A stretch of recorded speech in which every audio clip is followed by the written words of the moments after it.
What's up? It's Brian Maples.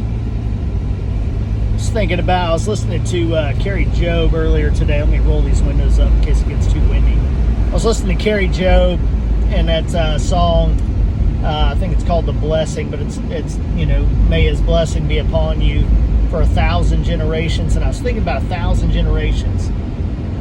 And in 1,000 generations, I'm going to be doing stuff not so different than what I'm doing now.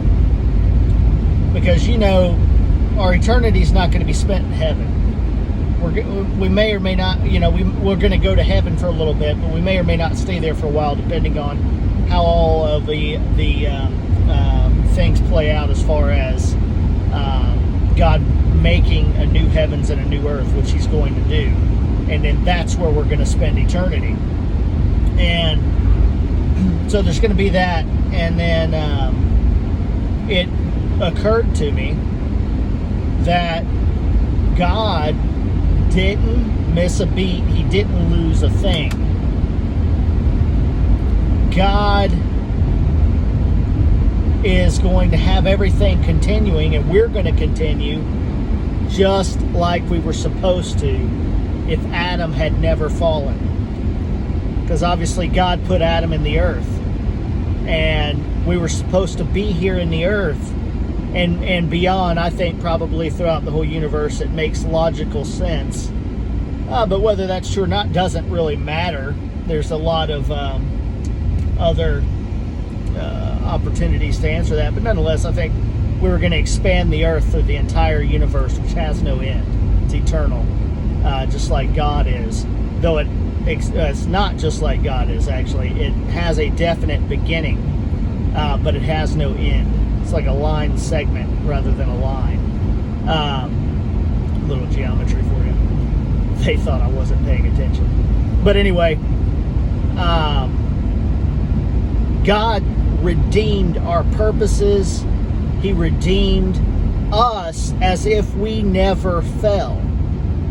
The things you're working on in the earth, or the things in your heart that you should be working on in the earth, are things that you would have been doing in the perfect world had Adam not sinned. It's in a different context because there's sin in the world. A lot of things are messed up. But what's in your heart, whatever that is, if you're a builder, if you're a creator, an inventor, an organizer,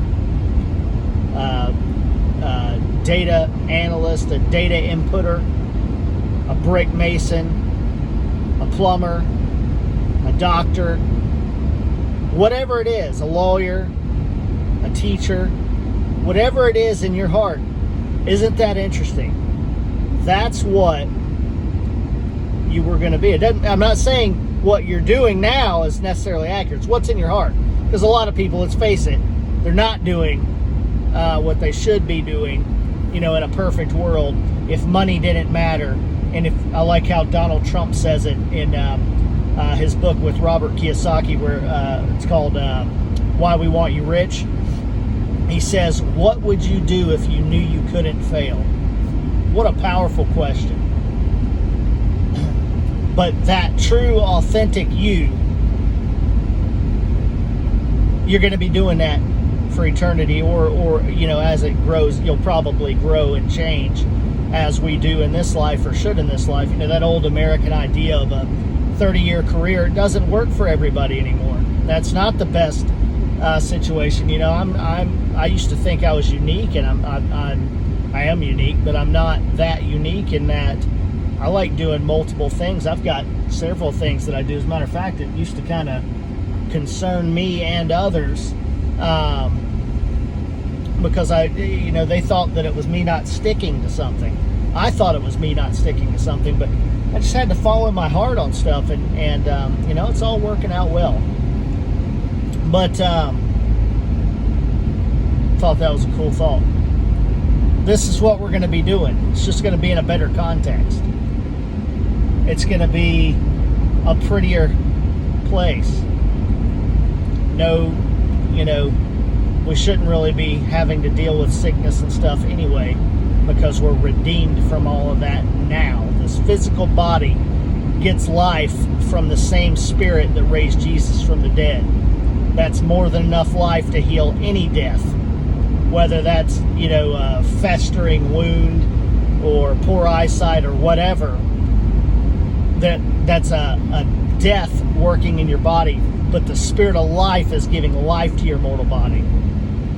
So, shouldn't be dealing with that now. But nonetheless, all the negativity, the messed up science, because it's founded and rooted in atheism. And so the whole system is built on a faulty or crooked foundation. So the whole science is off. But doesn't mean it's all wrong. It means it's all off. You have to take all of the knowledge you get, especially if it originated with the world, take it to God, let Him correct it for you and make sense of it for you. He wants that relationship. He doesn't want us afraid of those things. He doesn't want you not learning science and mathematics and things like that just because they are polluted. He wants to have that conversation with you and fix it. But anyway, do what's in your heart. Enjoy your life. No matter what's going on around you, enjoy your life.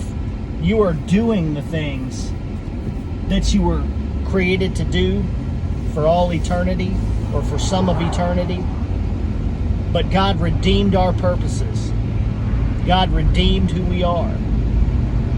And He made it, and is going to make it. He made it like we never fell. And He's making the earth and all the heavens again like we never fell. And you and I, some people wonder sometimes if we're going to forget who we are, because there's some verses that could give you that idea, but it's doesn't make sense with what God says in other places and stuff.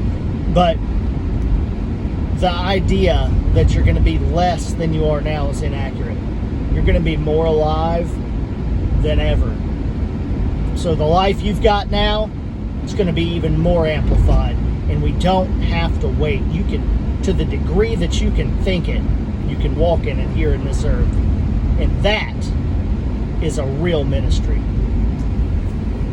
AmericasPreacher.com.